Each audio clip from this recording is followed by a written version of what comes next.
नमस्कार बच्चों, कैसे हो आप सभी। चलिए आज हम हिंदी के इस पीरियड के अंदर लेखन की बात करेंगे। लेखन में आज हम चर्चा करेंगे पत्र लेखन की।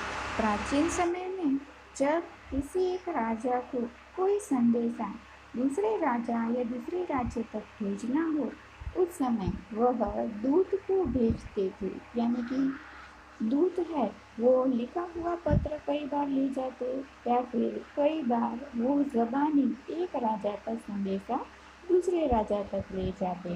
उसके बाद ऐसा समय आया जब कबूतरों को संदेशवाहक बनाकर भेजा जाता। उनकी गर्दन के अंदर या फिर उनके पंख के अंदर किसी तरह से चिट्ठी डाल दी जाती और वो कबूतर एक जगह से दूसरी जगह संदेशा ले जाता।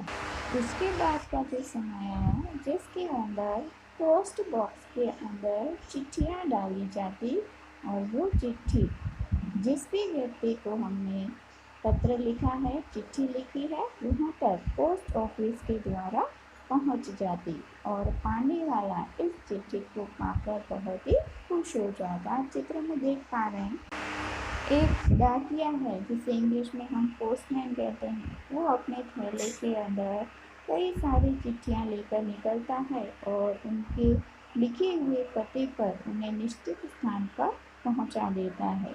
इस तरह से डाक विभाग के द्वारा जो कार्य किया जाता है वो बहुत ही प्रशंसनीय होता है। हमने डाकिए की बात की, लेकिन वो कौन कौन सी चिट्ठियाँ हमारे घर तक पहुंचाता है तो आपको चित्र में दिख रहा होगा। अलग अलग तरह के पेपर हैं, पोस्ट कार्ड है, कुछ एनवेलप हैं, उनके अंदर पेज होता है जिसके अंदर लिखा जाता है। ऐसे एनवेलप को अंतर्देशीय एनवेलप कहा जाता है। तो इस तरह से बहुत सारे प्रकार के पत्र होते हैं। देखिए आपको चित्र में दिखाई दे रहे हैं, उनके उन ऊपर स्टैंप भी लगे हुए हैं और कई सारे तो पुराने पत्र भी हैं। आपके आगे सामने जो है वो अंतर्देशीय प्रकार का एक पत्र है जिसके अंदर 2 पेज होते हैं अंदर की साइड। इसमें हम अपनी बातें लिख सकते हैं। बच्चों, आज के समय में अगर आपको किसी को मैसेज भेजना हो तो तुरंत फ़ोन कर देते हैं, इसे व्हाट्सएप कर देते हैं, टेक्स्ट मैसेज कर देते हैं। तो आज के समय में ये पत्रों का चलन है वो काफ़ी कम होता जा रहा है। तो ऐसे समय में आपको मैं बताऊं कि प्राचीन समय में पत्र लिखना बहुत ही महत्वपूर्ण माना जाता था। लोग 10 साल, 15 साल, 50-50 सालों तक पुराने पत्रों को संभाल कर रखते थे और इससे होता ये था कि जब कभी कई सालों बाद वो पत्र उनके हाथ में आते तो वो पुरानी यादें ताज़ा करते और अपने बीते हुए सुखद क्षणों को याद कर पाते थे। हमें भी पत्रों का महत्व भूलना नहीं चाहिए। आप आज भी ऐसा कर सकते हो कि अपने मित्र के जन्मदिन पर उसे कार्ड भेजो और वो भी पोस्ट द्वारा भेजो। तो देखो उसे कितनी खुशी मिलती है, उसके चेहरे का आनंद आप साथ देख पाओगे। अपने दादाजी को, अपने नानी जी को जो आपके साथ नहीं रहते, अलग रहते हैं, अलग जगहों पर रहते हैं, उन्हें भी कभी आप पत्र लिख कर देखो, उनकी खुशी और बढ़ जाएगी। चलिए अब पत्रों के बारे में और जानकारी प्राप्त करें कि हम पत्र लेखन की बात कर रहे हैं, लेकिन पत्र क्या है, पत्र कितने प्रकार के होते हैं, पत्र लिखने का क्या तरीका, औपचारिक पत्र क्या होता है, अनौपचारिक पत्र क्या होता है, ये पूरी जानकारी हम आज इस वीडियो के अंदर प्राप्त करेंगे। पत्र क्या होता है ये तो अब तक हम बातें कर ही रहे थे, लेकिन अब हम दूसरे प्रश्न का जवाब प्राप्त करें जिसमें लिखा है पत्र कितने प्रकार के होते हैं। बच्चों, सामान्य रूप से देखा जाए तो पत्रों के 2 प्रकार होते हैं, एक है औपचारिक पत्र और एक है अनौपचारिक पत्र।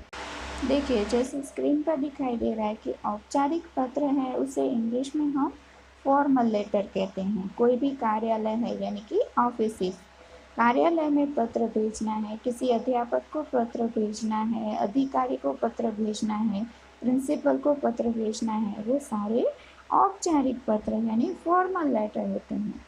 तो दूसरा प्रकार है अनौपचारिक पत्र, जिसके अंदर किसी रिश्तेदार को पत्र लिखना है, मित्र को पत्र लिखना है।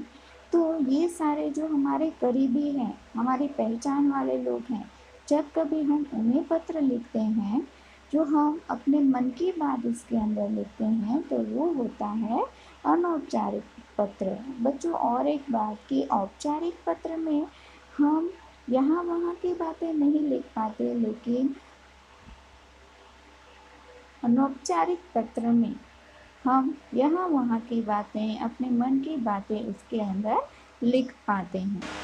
चलिए अब हम बात करते हैं कि आपके स्क्रीन के ऊपर ये पूरा टेबल जैसा बना है, उसके अंदर कौन कौन सी बातें। सबसे पहला है पत्र का प्रकार, उसके बाद है संबंध, अभिवादन के शब्द और पत्र के अंत में। देखिए, सबसे पहले आप किसी पत्र भेज रहे हैं, उसमें किसे भेज रहे हैं, तो व्यक्ति का संबंध लिखना है। पिता पुत्र का है, पुत्र माता का है, भाई बहन का पत्र है, मित्र मित्र का पत्र है।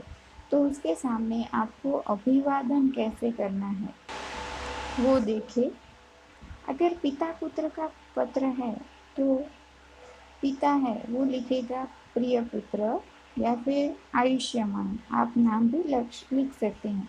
आयुष्मान है वो पिता है, अपने पुत्र को आशीर्वाद के रूप में लिखते हैं। फिर पुत्र है वो माता को पत्र लिखते हैं, उस समय पूजनीय या फिर पूजनीय माता जी। कोई मित्र है तो वो अपने मित्र को सिर्फ प्रिय मित्र या फिर प्रिय, उसके बाद उसका नाम भी लिख सकता है। ऐसे में अंत में क्या लिखा जाए वो लास्ट कॉलम में दिया है, तुम्हारी सखी अगर लड़की है तो, या फिर तुम्हारा मित्र। इस तरह से हम पत्र का अंत लिख सकते हैं। शिष्य और गुरु का पत्र है, उसमें हम पूजनीय लिखेंगे और उसके अंत में आपका आज्ञाकारी शिष्य लिखा जाता है। अब व्यवहारिक पत्र, जिसे हम फॉर्मल लेटर कहते हैं, औपचारिक पत्र करते हैं, उसके अंदर संबंध है। एक उदाहरण दिया है कि आप किसी पुस्तक विक्रेता को पत्र लिख रहे हैं, तो उसमें आप लिखेंगे प्रिय महोदय श्री। उसके बाद अंत में हम लिखेंगे उनको भवदीय या फिर आपका, इस तरह से। फिर कार्यालय कोई भी पत्र होता है, किसी भी कार्यालय या ऑफिस में हम पत्र लिखते हैं, उसके लिए भी नमूने दिए हैं। बैंक मैनेजर को पत्र लिखना है तो हम उसका अभिवादन लिखेंगे श्रीमान, महोदय आदि। उसका अंत होगा, उसमें हम लिखेंगे प्रार्थी, क्योंकि आप उनको प्रार्थना कर रहे हैं, या फिर विनीत, यानी कि आप उनको रिक्वेस्ट कर रहे हैं। आगे हम देख रहे हैं कि कोई भी आवेदन पत्र लिखना हो, जैसे कि प्रधानाचार्य को आवेदन पत्र लिखना है, तो उसमें हम अभिवादन है वो करेंगे आदरणीय प्रधानाचार्य महोदय, मान्यवर महोदय, इस तरह से। और अंत में लिखेंगे आपका आज्ञाकारी या फिर आपका स्नेह भाजन, यानी कि आपका स्नेह प्राप्त करने वाला, प्रार्थी, विनीत आदि जैसे शब्द। अब बात करें पत्र कैसे लिखा जाए। पूरा फॉर्मेट आपको बताया गया है। सबसे पहले प्रेषक का नाम एवं पता, यानी कि जो लिखने वाला है उसका नाम पता, उसके बाद दिनांक, फिर संबोधन यानी प्रिय मित्र, पूजनीय पिताजी, इस तरह से। फिर यथा योग्य अभिवादन, अगर मित्र है तो बहुत प्यार या फिर नमस्कार लिख सकते हैं। आपके पिताजी हैं तो सादर चरण स्पर्श ऐसा भी लिख सकते हैं। तो वो हुआ आपका अभिवादन। उसके बाद कुशल क्षेम। बच्चों, आपको 3 पैराग्राफ पत्र के अंदर बनाने हैं। पहला पैराग्राफ जो एरो करके दिया है, कुशल क्षेम, यानी कि आप उनका सकुशल पूछेंगे, आप कैसे हैं, तबीयत कैसी है, आशा है आपका स्वास्थ्य अच्छा होगा, इस तरह से। मुख्य विषय वस्तु, यानी बीच का जो पैराग्राफ है उसके अंदर जिस कारण से आपने उन्हें पत्र लिखा है वो लिखेंगे। और समापन में भी आप यही लिख सकते हैं कि जैसे आपका पत्र मिला, पढ़कर आनंद हुआ, अब मेरे पत्र का जवाब भी आप जल्दी से देना। या फिर अपने स्वास्थ्य का ख्याल रखना। माताजी पिताजी को मेरा प्रणाम, बड़े भाई को मेरा नमस्कार, छोटी बहन को मेरा प्यार। इस तरह से समापन कर सकते हैं। लास्ट की 2 लाइन है, उसमें संबंध का उल्लेख करना है। आप मित्र को पत्र लिख रहे हैं तो उसमें आप लिखेंगे तुम्हारा मित्र। अगर आप शिक्षक को पत्र लिख रहे हैं तो आपका आज्ञाकारी शिष्य, इस तरह से लिख सकते हैं। फिर प्रेषक का नाम, यानी कि वहाँ पर आपका नाम आ जाएगा। तो बच्चों, आज इस वीडियो में हमने पत्र के प्रकार, पत्र क्या होता है, इसमें किस प्रकार के पत्र में कौन सी बातें उल्लेखनीय होती हैं, उन सभी बातों का परिचय प्राप्त किया। अब एक उदाहरण का पत्र हम अगले पीरियड के अंदर सीखेंगे। धन्यवाद।